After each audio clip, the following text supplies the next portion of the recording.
Սիրելի երևանցիներ, ուզում եմ մի կարևոր թեմայով խոսել, որին պարբերաբար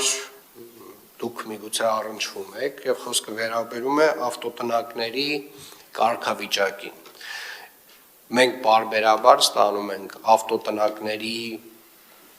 մետաղյա ավտոտնակների կամ որևէ տեսակի ավտոտնակների տակի հողի օրինականացման հայտեր, ինքնական շինությունների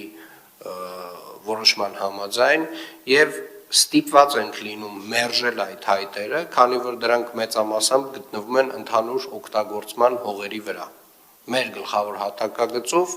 հիմնականում բոլոր ավտոտնակները վերգետնյա գտնվում են ընդհանուր օգտագործման հողերի վրա։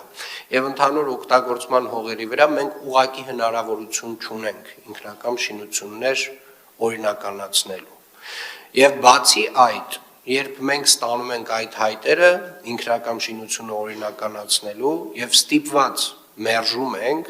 մենք նաեւ կառավարության 596-N որոշման համաձայն պարտավոր ենք քանդել այդ շինությունները։ Այսինքն մենք այստեղ երկընտրանք չունենք մեծ։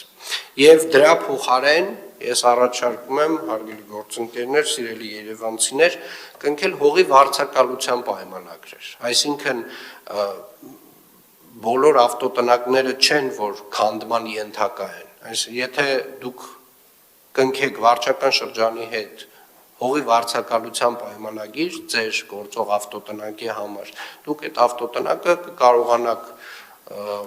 շահագործել այս տրամաբանությամբ։ Եվ եթե դուք դիմում եք ինքնական շինությունը օրինականացնելու համար, մենք ստիպված ենք լինում մերժել, քանի որ դրանք մեծամասամբ գտնվում են ընդհանուր